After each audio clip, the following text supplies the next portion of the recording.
quiero denunciar aquí una alianza de la centro-izquierda. No quieren que denuncie y que diga la verdad. Ahí estaba la mira, pero dilo, y que ¿cuál es estaba la denuncia? guaidocista y que era un vendido del guaidosismo. Dilo, Yo te he escuchado a ti criticando en privado a Guaidó, después ¿Cuál es la sale denuncia? ahí. Ajá. ¿Cuál es la denuncia que ya tiene, va, chico? ya va. Vean lo que está ocurriendo. Pero ya va antes, déjame poner. Guaidocista en público y en privado no. Ya va, ya va. Arroba Kiko Bautista, Kiko se escribe KICO. Arroba Manuel Felipe F. Sierra. Vladimir _ Villegas P. Ujú. O sea, Y del Contraste programa, GB, arroba Contraste GB. arroba Contraste GB, que es el programa. Lo que pasa es que hoy tenemos problemas ahí con el internet. Y estamos por ahí eso que haciendo un esfuerzo. ustedes no La ven que zona, estamos- ¿no? Sí, la Hay zona. una Es que falla. aquí no funciona nada. Aquí uno podrá hablar de política y todo, pero cada día estamos peor. Parece que funciona la corrupción nada más. No sé, porque es que ya no hay nada que robar, si ya se lo robaron todo. Fíjense lo siguiente. Jesús Seijas, Félix Seijas o Jesús Seguías. No, Seijas. Félix Seijas. Félix, el hijo, ¿cómo se llama el hijo? Por eso sí. Félix Seijas. Félix Seijas. Él habla en una entrevista que le hacen sobre unos datos importantes que están ocurriendo a nivel de encuesta, que es que los sectores mayoritarios no se sienten interpretados en el mantra de Guaidó. Por el contrario, han hecho que todas las encuestas presenten un panorama en el cual la mayoría del país quiere negociación.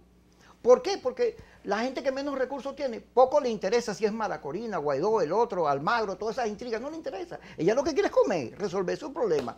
Y ve que en el discurso político no están sus problemas. Entonces, ha pugnado, y hoy en todas las encuestas aparece un hueco importante en cuanto a que lo que pareciera mayoría no es mayoría, sino que aparece un centro político, se ha ido construyendo un centro político que clama por salidas rápidas, pero inteligente y sin violencia. En la encuesta última de Seguías aparecen no solo estos datos de Datincorp, no solo estos datos, sino que en el caso de Guaidó y Maduro, el país como que se estuviera cogiendo por otro lado. Guaidó aparece con 33 y Maduro con 16. Ciertamente Guaidó dobla a Maduro, pero toda esa enorme expectativa que se había generado viene retrocediendo. Y eso es lo que ve el gobierno. Y eso es lo que ve también estos grupos radicales y por lo cual enfocan sus baterías contra Guaidó. Yo no estoy hablando ni mal ni bien de Guaidó. Yo lo que estoy diciendo es que los perros de presa lo vieron medio debilitado y se le fueron encima. Si Guaidó no entiende que tiene que hablarle al país, que tiene que cambiar la política, porque Guaidó, fíjense, fue para Mérida. Todo el estado de Mérida, que es un estado bellísimo, lo respaldó, igual que Barinas. Él tiene vida con la gente, con las mayorías. Todas esas encuestas dicen que el escenario número uno de Guaidó es el escenario electoral. Todas lo dicen. Sin embargo, cada vez que Guaidó declara amenazando a Maduro, y estos grupos, Ledesma, Mara Corina, Diego Arria, en la carta, le piden que se salga de las negociaciones, que por ahí no es, que son un engaño. Hay una presión muy fuerte contra Guaidó para que se quede pegado a la brocha en el discurso de la intervención y de la fractura militar, cuando es obvio que su mejor escenario es el escenario electoral.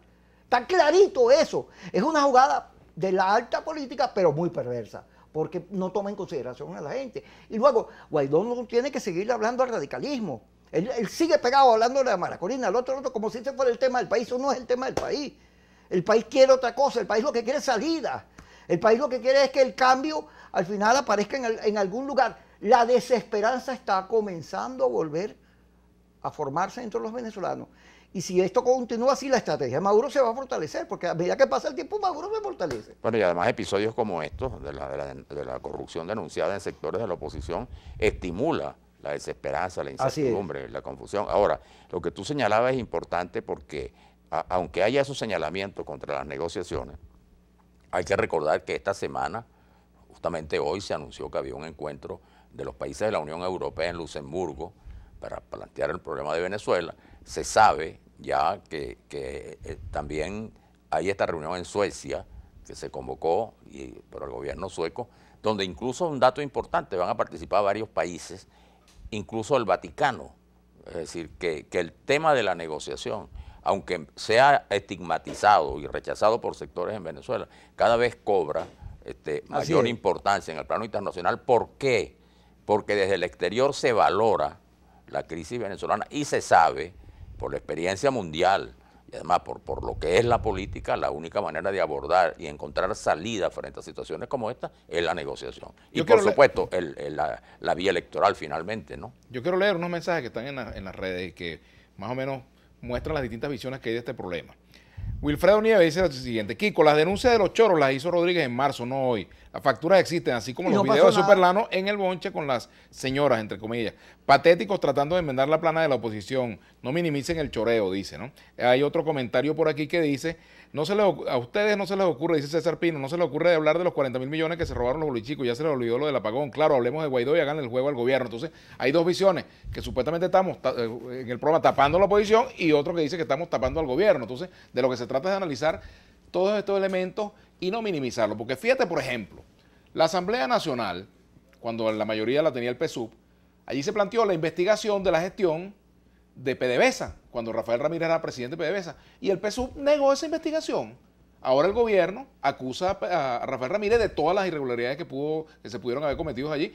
Yo ni acuso ni defiendo, simplemente recuerdo eso, porque la Asamblea negó en ese momento con mayoría PSUVista esa investigación. Ahora, bueno, vamos a ver si la Asamblea Nacional le da el mismo trato a estas denuncias, o sea, que se investigue o no se investigue, porque ahí es donde está la prueba de fuego de una fuerza política, la coherencia de una fuerza política, el ir al fondo de un problema de esa naturaleza. Entonces, claro, el argumento de que eso es parte de una guerra sucia puede tener peso, pero no es el único argumento válido. El mejor argumento son las pruebas, es decir, los elementos que desmientan o que pongan en tela de juicio la honestidad de unas personas que están manejando unos fondos que supuestamente son para ayuda humanitaria o para atender a unas personas que llegaron a Colombia huyendo de Venezuela. Entonces, ese es un tema que está allí todavía flotando en el debate y que revela, por supuesto, sí, las contradicciones de la oposición, pero revela también el nivel en el cual ha caído la política en Venezuela. Es decir, en Venezuela muchas veces los acuerdos políticos le echan basurita encima o tapan la basura para evitar que esos acuerdos se rompan, ¿verdad? Y entonces, bueno, surgen las solidaridades automáticas y eso es también peligroso, ¿no? Bueno, yo creo que el equipo de Guaidó debe entender que tiene la mirada de mucha gente y que no pueden hacer todo así porque todo les va a salir bien porque Guaidó tiene un aure y la gente lo quiere. No, por el contrario, a medida que las cosas se van complicando, tienen que cuidar sus movimientos. Porque fíjate, a mí me llamó la atención en la discusión de la Asamblea Nacional de los bonos 2020, que el contralor que designó Guaidó había sido defensor de una de las empresas que demandó a Venezuela en el mismo caso.